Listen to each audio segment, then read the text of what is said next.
Okay. After that spectacular panel, it is my incredible pleasure to be interviewing for, we think, like the third, fourth, fifth, 10th time. Jonathan and I have known each other a very long time. A legend in the education sector, Jonathan Grayer. He ran Kaplan for how long? 17 years as CEO of Kaplan, took it from a very small business into a very large business. He is now running Weld North, which is a platform backed by, and we'll talk about a little transaction he did here recently, a platform backed by private equity, where he has created a series of businesses in the education sector, and actually in some other sectors too, but some really important businesses in the education sector. Jonathan's always got a very strong view about what's going on. I love talking to him. There's always great clarity, and he's going to speak for a few minutes and give a little bit of his current thinking on the markets and what's going on in the education sector, and then we'll get into a little repartee. Thank you, Deborah. Hello to everyone. I thought I'd start with a few comments that will lead into our questions. And the first framing question I thought about when I was planning on what I wanted to say was the simple question is, why are so many people here? Other than Deborah and Michael love having lots of people here. It's more the merrier. Yes, and when Matthew McConaughey comes, you know, you're doing something right. So I thought I'd try to get at that. And, you know, I saw my good friend right before I started, John Katzman, who's being duly honored by you later. And we reminisce that in 1994, 95, when we started doing this, half the people in our audiences were either worked for us or were related to us. And today, there are thousands of people here. And I thought I'd give a couple comments about why I think that is. I think for the first time in the changing educational landscape and the way the commercial establishment intersects with it, we can build educational products that are proven to work. And that proof creates opportunities for learning, it creates opportunities for measurement, and it creates opportunities for access. But defining how something works is controversial, and most of the innovation in education has started in digital format at the edges. So in K-12, it was digital, it was supplemental and intervention. In higher ed, it was programs that weren't core to the institution. And it created a good learning ground for how things could be built, but it did not attack the basic institution and its economic kind of backbone.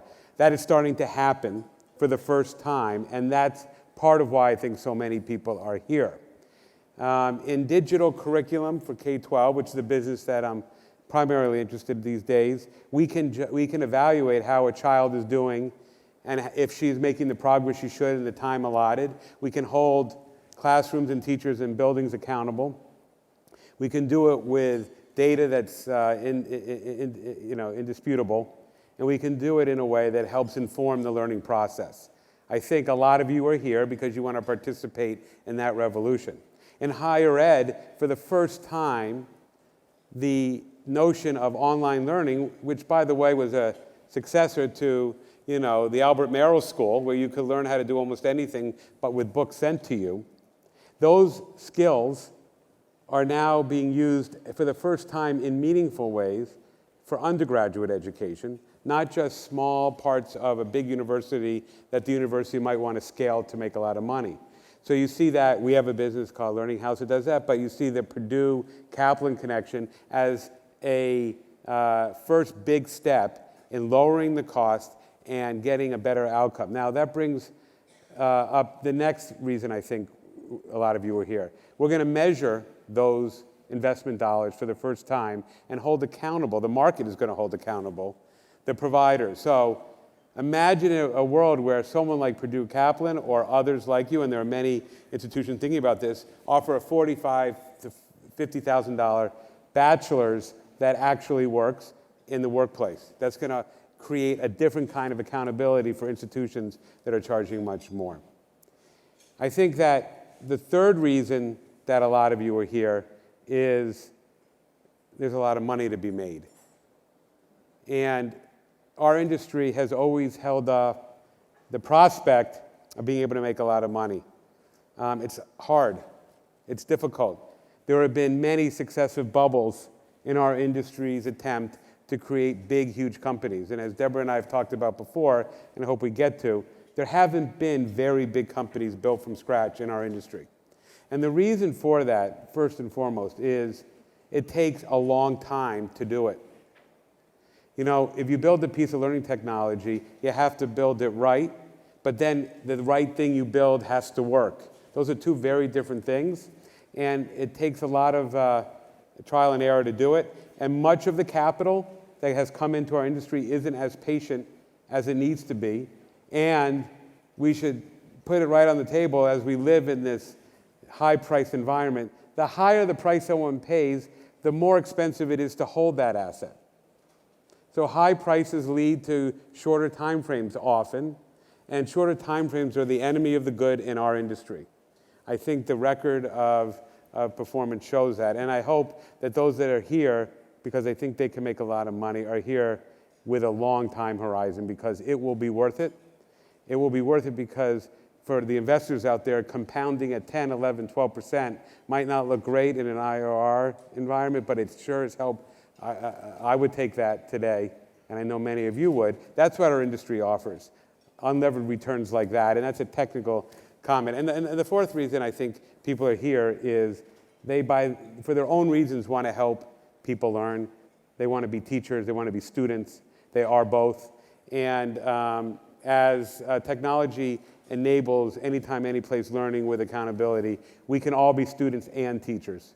And I've been lucky enough to participate with my daughters in college and become a student with them, and the amount of feedback and the frequency of feedback that they're getting as college students completely blows away what I experienced. And being a student and a teacher and an investor and an owner in the space is very gratifying. And so what started as the people who worked with us and those related to us has become thousands, and the time is now to make that change in our industry and in our educational world, but it takes time, and that time does not conform to many types of pools of capital, and I hope and pray that those who do venture in elongate the time frame at which they seek to benefit from their financial investment.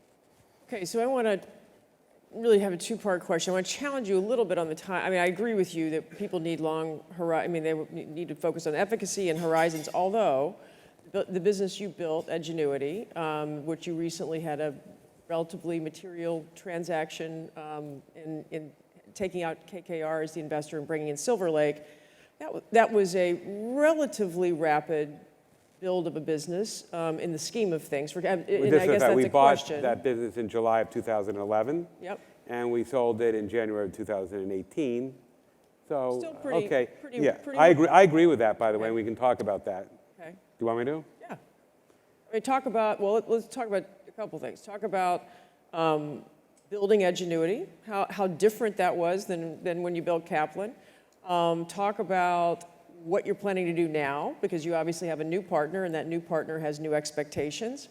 When you started this, it was not clear what you guys were going to do with what you were building. And then third, I also want to give a little shout out to Sari Factor, who is the CEO of the Edgenuity business, and she was the inaugural winner of the Power of Women Award at ASU GSV, which is very exciting. And you just talked about your two daughters, so I would like you to reflect as someone who's been in this sector for decades like I have. You know, where do you think we are on that issue too, women and equity in leadership, where we've got equity as it relates to delivering education, but I'd love to hear that too. So it's a little bit of an omnibus question. How many questions but yeah, it was is an that? omnibus question, Okay, but you know, I'm trying to do the Michael Horn thing. I can just do one question and sit back. We're talking about money, time frame, and the biggest social issues of our time. Okay. Correct. This one. Should I go for money first? What do I do? You know, you pick. Okay. I have the issue on time frame. I don't think anyone involved in our transaction would not agree that we wished it had been longer, and certainly KKR, Henry and George, who run KKR, wished it had been longer. I learned something from that experience in being an investment at the end of a fund, and that creating kinds of pressures that made it impossible for them to stay longer with the rules of how that game worked. We stayed as long as we could. But one of the important points is they wanted to and would have, if we needed, to reinvest from a new fund in our business. And I own more of our new business than I did of our old business. So the time frame, that's how I would answer the time frame question. But you still built a robust business in a relatively efficient time frame, which you probably would not have been able to do a decade ago. Is that fair? Well, that's because we had Sari and all the people who worked there. That's true. Yes. It takes a woman. It just takes a woman. Many. Many women. Many women, yes. Sari, I don't know how we're going to fit in the same room with you when we're done with it. I'd get a raise if I were you. Look,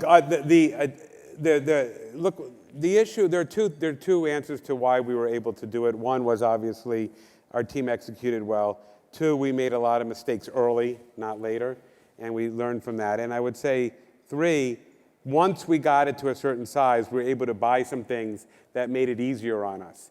And that's that lift, that kind of economy of scale that I had wanted when we started out. You asked what was the goal. The goal was to become the largest digital curriculum platform player, and we're on our way to trying to do that. That made it easier on us.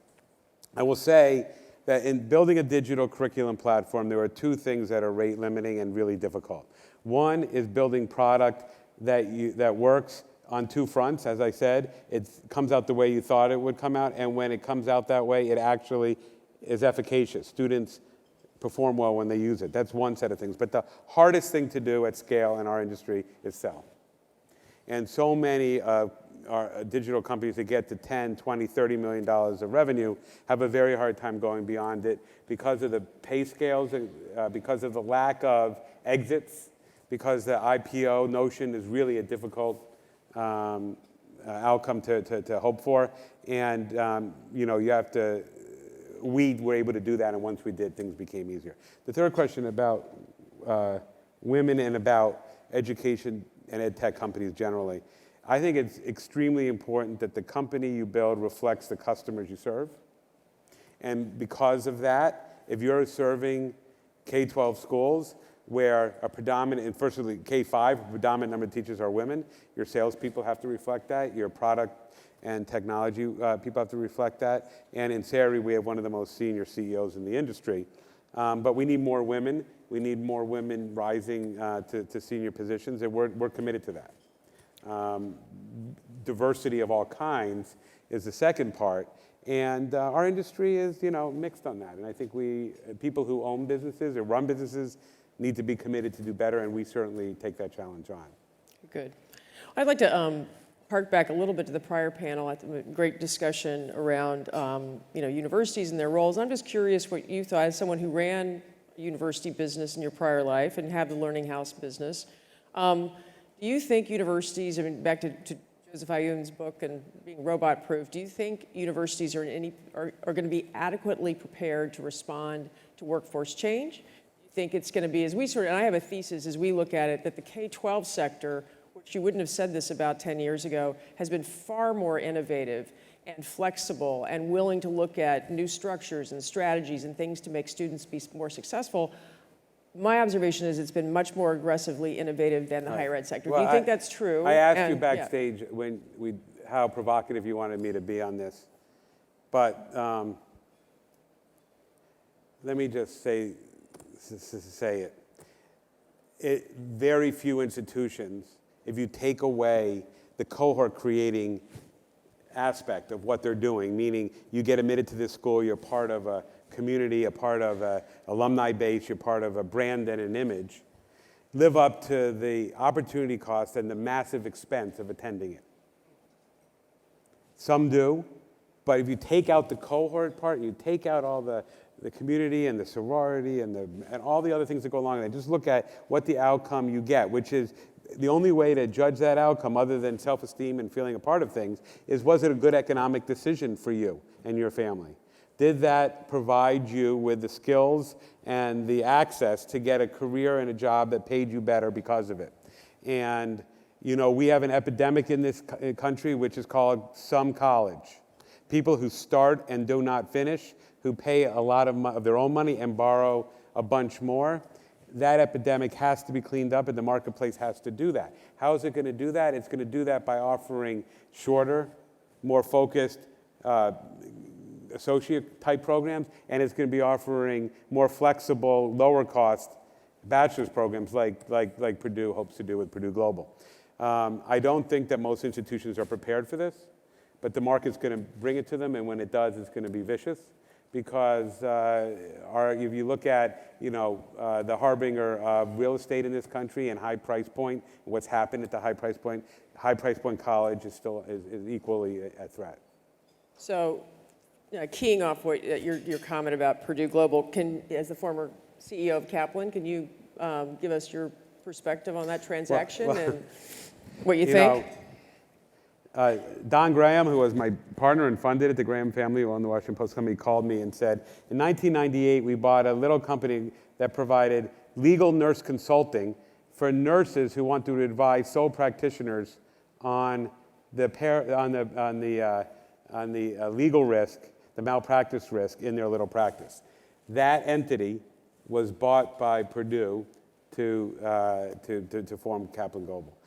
Look, they have a wonderful brand defined by being one of the leading graduators of Bachelor's of Science. This is going to be a Bachelor of Arts. Yep. It's going to be a separate institution. And Mitch Daniels has been brave and brilliant in how he's done it. But the fact is, if they're offering a 4-year degree with that brand attached and they put money and keep it unique for under $50,000 or $40,000, it's going to be a major force in this country. And others might follow. And that will put at risk all of those back rows in institutions that are charging too much for the value they're creating. So I think the execution will be... So you believe tuition will come down? Market's going to force it?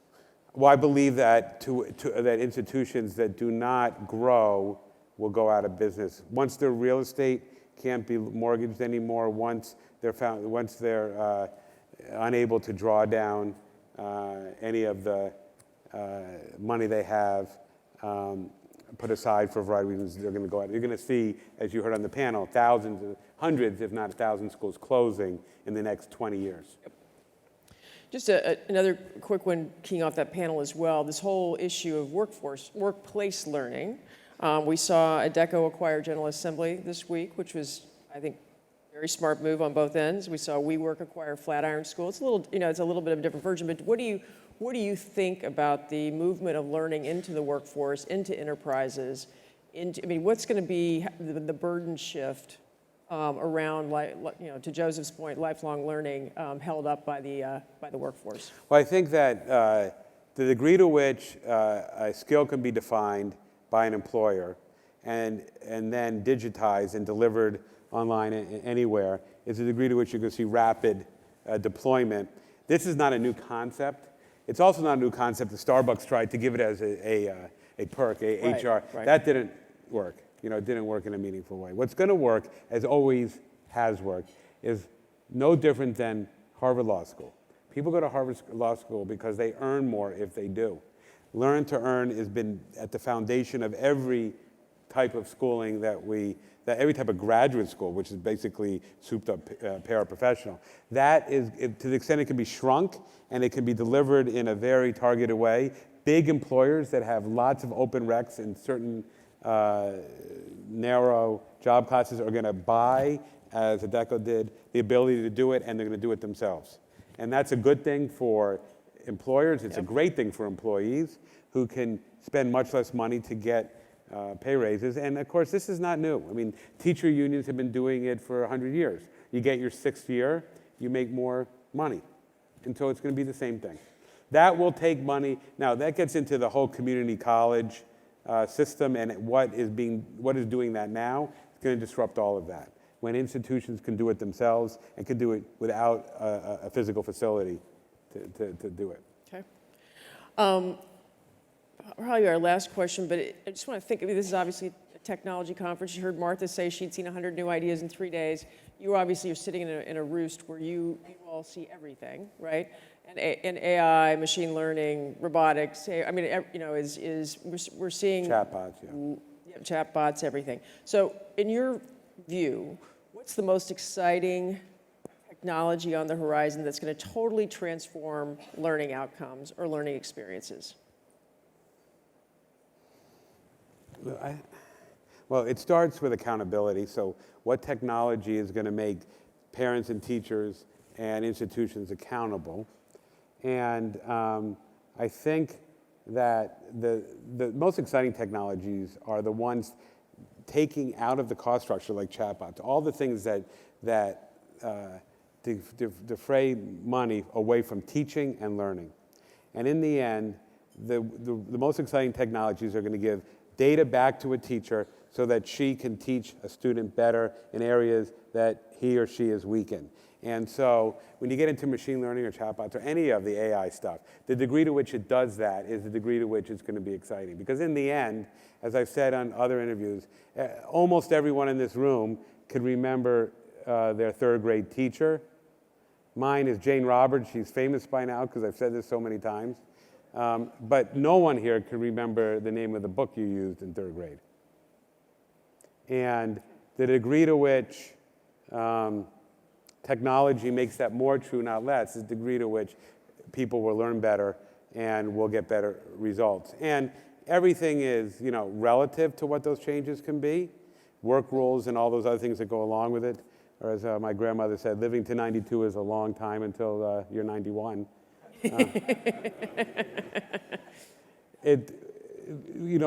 These words make a lot of sense until you look at where it makes a difference in your organization. There won't be, one of the reasons why I started out about patience is that I don't see a technology that just changes everything. It doesn't work like that because in the end we learn from people. And the machine technology that it allows more leverage to the best teachers and access and real data that highlights weaknesses is the degree to which we'll have more exciting outcomes. Probably 20 years ago, you told me education is a rowing business. I remember where we were having lunch when you said that. That may have been the first time we met. Do you still think that? Well, whatever I said 20 years ago isn't as true today. Is it a growing business? It's Rowing business. You said it was all about rowing. Oh, yeah. Oh, yes. Oh, I do remember saying that. I don't hear as well, obviously. Look, the thing that's more true than ever is that, and you've heard me say this before, doing well in the education business is doing a lot of littles right. There is no big idea that's going to change the way kids have great outcomes. What's going to make a difference is caring about all the things and hoping that you do the right half in the 100. It's like advertising in that old adage. And the best businesses today, and I hope what's emblematic of the Kaplan culture that has permeated the industry is that we all were focused on a lot of littles. That started with Stanley himself, who in my job interview with him asked me my SAT scores, and he said, don't lie. It starts with a lot of little things and caring enough to work on them when it's exhausting is what makes great education companies, and that's always been true. Perfect. With that, thank you very much, Jonathan. Thank you all. Everybody. Enjoy the rest of the day.